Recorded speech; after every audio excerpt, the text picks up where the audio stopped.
গুনে গুনে 33টা ওষুধ জলে গুললাম।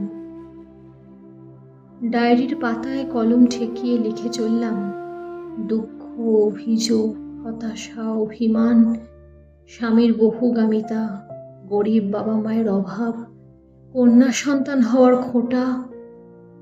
এত কিছু থেকে মুক্তির জন্য 33টা ওষুধ যথেষ্ট। অনেক দিন ধরে একটু একটু করে জমিয়ে রেখেছিলাম, এগুলো আজ জলে দিলাম। লিখলাম আমার মৃত্যুর জন্য দায়ী এই 33টা ওষুধ। লিখলাম আমি না থাকলে নিশ্চয়ই তুমি আমার জন্য কষ্ট পাবে আর মেয়েটাকে ভালোবাসবে। লিখলাম ঠক ঠক করে ক্লাস শেষ করে ফেললাম আমি। আমার তৃষিত বুকে এবার শান্তি নামবে। কলম থামালাম, মৃত্যুর জন্য অপেক্ষা করলাম শুয়ে। কিন্তু একটু পরেই বুকে প্রবল চাপ শুরু হলো। সারা শরীর, বুক, পেট কি ভয়ঙ্কর জ্বালা করতে লাগলো। শরীরের সব স্নায়ু ফেটে বেরিয়ে আসতে চাইলো। তারপর দুটো চোখ জুড়ে গেল ঘুমে। অনেক পরে ঘুম ভাঙলো আমার। প্রথমে ভাবলাম 33টা ওষুধেও বুঝি কিছুই হয়নি, আবার হয়তো জোগাড় করতে হবে 33 দুগুণে 66টা। কিন্তু একটু পরেই ভুল ভাঙলো। ফুরফুর করে উঠছে আমার শরীর, কোথাও কোনো ব্যথা নেই, যন্ত্রণা নেই। আর আমার সামনে আমার শরীরটাকে পুড়িয়ে দিচ্ছে ওরা সবাই মিলে। আমার গা ভেসে ধোঁয়া হয়ে মিশে যাচ্ছে বাতাসে। আমার স্বামীর কপালে দুশ্চিন্তার ভাঁজ। শ্বশুর মশাই আমার গরিব বাবার হাতে গুজে দিচ্ছে টাকা। আমার বাচ্চাটা এক নাগাড়ে কেঁদে যাচ্ছে, কেউ ওকে কোলে নিচ্ছে না, কেউ ওকে ভোলাচ্ছে না। রাত 10টা বাজে, ওকে কেউ খাইয়ে পর্যন্ত দেয়নি এখনো। না না, ওই তো পাড়ার রানু কাকিমা ওর জন্য খাবার এনেছে, ওকে খাওয়াচ্ছে। কিন্তু ও খাবারটা তো ঝাল কাকিমা, ও তো ঝাল খেতে পারে না। কাকিমা ওকে বকছে, কাঁদছে, তাই ওকে খাওয়ালো না। আর ও কাকিমা, ও রাতে খিদে পাবে যে। আহা, কাঁদতে কাঁদতে ঘুমিয়ে গেল মেঝে শুয়ে। সোনা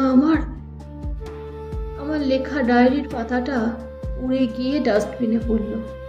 আমাকে কেউ মনে রাখলো না। আমায় বাতাস ডাকে, আয় খেলি। আমাকে আকাশ ডাকে, মেঘ হবি। আমাকে আমার মেয়ে ডাকে, ও মা কোলে নাও না। আমি ঈশ্বরকে ডাকি, ঠাকুর আর একবার শরীর দাও আমায়, আর কখনো এমন করবো না, আর কখনো না। আমার মেয়েটাকে যে কেউ দেখে না। বছর ঘুরতে না ঘুরতেই আমার স্বামী আমার বেনারসি পরিয়ে নতুন বউ নিয়ে এলো। আমার মেয়েকে শাশুড়ি তার কোলে দিয়ে বলল, না এই আপদ এবার থেকে তোমার, আমি বাঁচি একটু হাত পা ছড়িয়ে। আমি চিৎকার করছি, আমি কাঁদছি, আমি রাগে জ্বলছি, আমি আগুন হতে চাইছি, কিছুতেই পারছি না। আমার স্বামী মেয়েকে মেঝে শুয়ে নতুন বউয়ের গায়ে আঁকছে সোহাগ, মাখছে সুখ। আমার মেয়ে নতুন মায়ের আঁচল টেনে বলছে, আমার মা এনে দাও না। ওরে শোনা, আমি এখানে রে বাবা, এই দেখ আমি এখানে। আর বছর খানেক পরে আমার স্বামীর বউ পোয়াতে হলো। তারপর ফুটফুটে ছেলে হলো তার। একদিন আমার মেয়েটা খেলতে গিয়ে সেই ছেলের চোখে আঙুল দিয়ে ফেললো। মেয়েটাকে ওরা কত মারলো, কত মারলো। আমি শরীর ছাড়া শুধু মন নিয়ে, শুধু আফসোস নিয়ে শুধু দেখে গেলাম। একদিন দুপুরে আমার স্বামীর নতুন বউ জলের গেলাসে ওষুধ মেশালো। আমি আবার ভীষণ চিৎকার করলাম, না না এটা করো না তুমি, ওকে অনাথ আশ্রমে দিয়ে দাও, ওকে মেরো না, ওকে মেরো না। ও ওই ওষুধ পেটে যাওয়ার পরে কি ভয়ঙ্কর যন্ত্রণা তা আমি জানি। ওইটুকু বাচ্চাকে তোমরা সে যন্ত্রণা দিও না, দিও না।